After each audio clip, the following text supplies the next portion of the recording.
Live from the KONIG Wheel Studios, it's The Hype is Right. 5 cars, 4 contestants, and a whole lot of opinions. Let's play. And let's bring out the cars for today.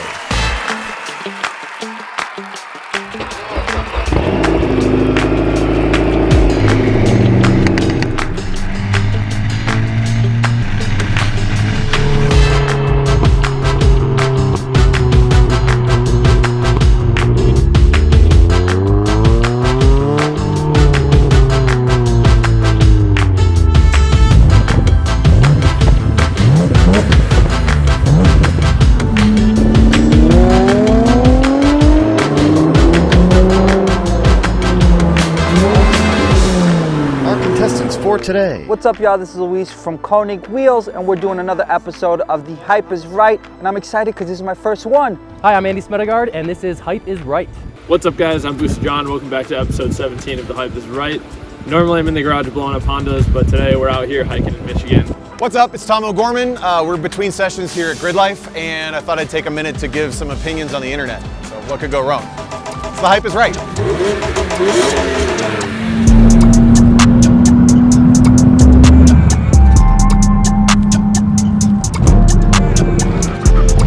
So the first generation BMW Z4. First gen Z4. BMW Z4. First up, we have the BMW Z4, first gen Z4. So the Z4 I do feel is a little underhyped, mainly because no one really talks about that car. It's not a car you see anywhere. When's the last time you saw one at a track?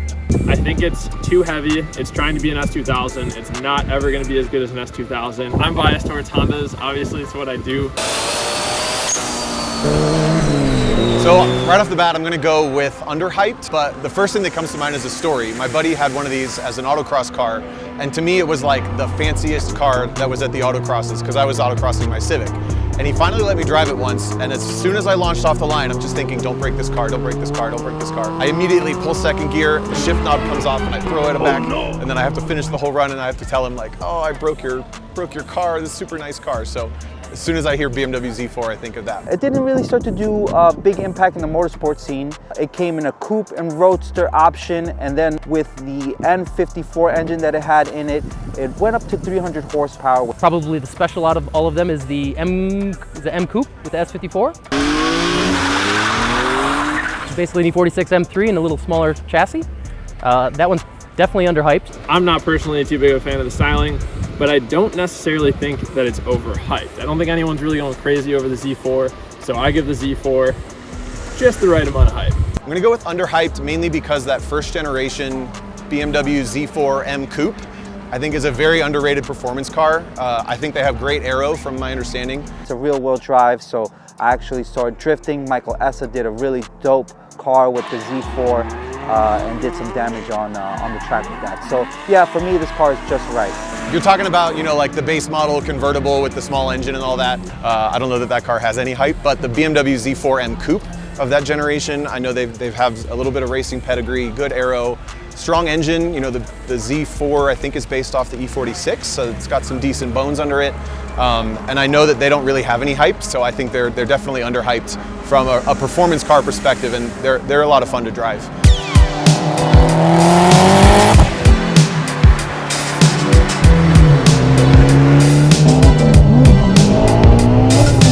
Next car is the Mitsubishi Lancer EVO 10. EVO 10? Evo 10. Next up, the Mitsubishi EVO 10. Man, I've driven a couple of them, and I think relative to the EVO 9 and 8, I'm gonna go with underhyped as well. I honestly think that the EVO 10 is underhyped. I think that so many people talk smack about the EVO 10, but I think it's actually such a fun car. Every time I've driven an EVO 10, I've had a great time. I rate a lot of these vehicles based on driving these cars on track, maybe some autocross. I'm not one to really daily some of these cars.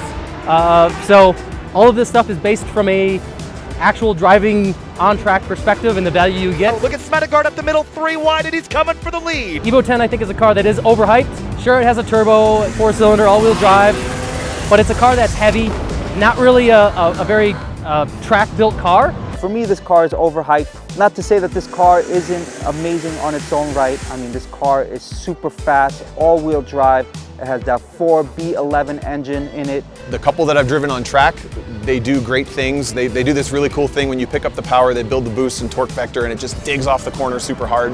I love that, and if you can kind of lean into what those EVOs do with that torque vectoring and all that diff stuff, it's really, really cool, and I think the EVO 10 probably gets disregarded first of those. So the EVO 10 comes with shocks that clear bigger wheels, so that's probably why all the stance boys love EVO 10s, right? But for me specifically, I like the look of things, you know what I'm saying? I'm a very much, when it comes to body styles and all that, it plays a big part for me.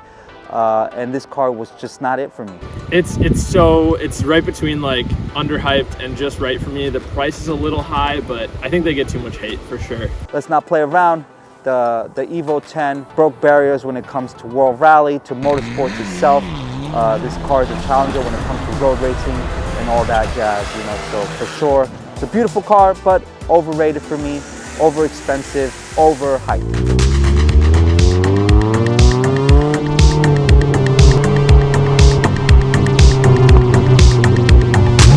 CRX, Honda CRX. The Honda CRX. Ooh, Honda CRX, cool. Honda CRX. Oh, dude. Man, this is a tough one. The Honda CRX. The hype is just right with the Honda CRX. It's a fantastic platform. It's super lightweight. I've seen guys go 10-second quarter miles on NAK setups. It's pretty sweet. Can I do two answers? I'm gonna do two answers. I think from a driving perspective, the CRX is an underhyped car. When it comes to JDM Legends, people give a lot of love to the Skyline, they give a lot of love to the Supra, they give a lot of love to the NSX, but for some reason, the CRX gets left out of the conversation. I think it's one of the best designed cars of all time from a proportion perspective, especially when you lower it just a little bit. Like the long swooping nose relative to the stubby little rear. And I think it gets left out of the conversation because it was made to be an affordable car. They are a proper car. They've got you know, small, lightweight chassis, double wishbone suspension. I mean, it's got stuff that you wouldn't expect on a very cheap economy type car. I'm obviously biased, but I think the CRX is such a sweet ride. It's one of those cars in that sweet spot where the suspension, the bones of the car, the way that the car behaves when driven well is so good, but it's also a car that doesn't really do much for you, and it doesn't really cover your mistakes, it doesn't cover your shortcomings, so. It doesn't have a lot of power, it's not very fast. You're dealing with a super short wheelbase, lightweight, not a lot of power, great suspension, great chassis, but you have to drive it well or else you're either going to be super slow or you're going to think the car is terrible. So for a driver's car, I think they're underhyped. My second answer is that they're overhyped because as soon as someone goes to sell them, they want way too much money for them. Not something I really care for, just a little on the slow side.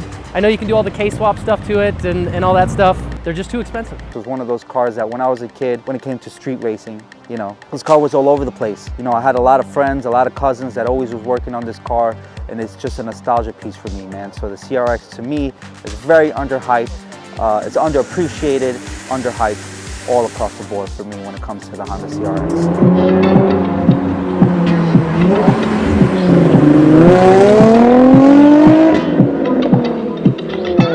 Next up, the Nissan 350z. 350Z. Nissan 350z. Yeah, 350Z. So we've got the 350Z. I like the 350Z. I think it's an undervalued car. You know, I don't want Scott to kill me. The 350Z, he has a 350Z. It's a beautiful car. Honestly, also just right. I think the prices are going up on the HRs, which kind of sucks for those guys trying to get into the 350Z platform. What I know of them, I think it's supposed to be one of the best engines of all time as far as resonance goes, that VQ engine. I know there's a couple different versions of that engine, but I'm going to stop talking tech now because I don't know shit. I think the 350Z is a bit of an underhyped car. It really delivers so much value, and you can get these things cheap. You get a great power plant right out of the box. You get rear-wheel drive. The car's not super heavy, and I know it's super balanced. Honestly, I don't think there's a better platform to start drifting in. That aftermarket support for this car is insane. The car is really fast. You do some work to this car, and honestly, you could take this on any track. Just right on the hype, and I'm going to say that I think over the last like 10 years, we've seen them go from underhyped as performance and driving cars into, we're probably in the sweet spot where they're just about right, and they're probably going to get too hyped for the next couple of years before they finally turn back down. Because we still have the 370Z, we still have the 400Z that just came out. So the 350's got some life and some fanboy left in it, but I think it's still going up, so it's probably going to be too hyped, you know, if you're watching this a year from now. It's definitely hype, but it's hype for the right reasons if you're using it for the right thing. You get them for like $5,000 to $7,000 for a 03 350Z, and these cars just take it. If you want a drift car, throw a little hydro in it, weld that diff up, and go drifting all day long. You really have to do nothing to it. You want to road race it, you just do a few little mods and just drive it all day long. Those VQ engines just take so much abuse, and they're cheap. It's a rear-wheel drive car, it's a drift car, it's a road racing car, it's time attack, all that jazz. You can put this car, you can put it on the line with anything, and it honestly will really be a challenger when it comes to any car. So for me, this car is just right. It's a beautiful car, and honestly, it stands the test of time, man. I'd rather have a Honda S2000. Everything else is overhyped. S2000 is pretty much the only car to get. So those are my opinions about 4 cars I've driven but know very little about otherwise. Maybe you can tell me what you think in those comments, right? That's how you YouTube. Thank you so much for tuning in. I'm Luis from KONIG Wheels. I'm Andy Smedegard. I'm Booster John. I'm Tom O'Gorman. Thanks for watching.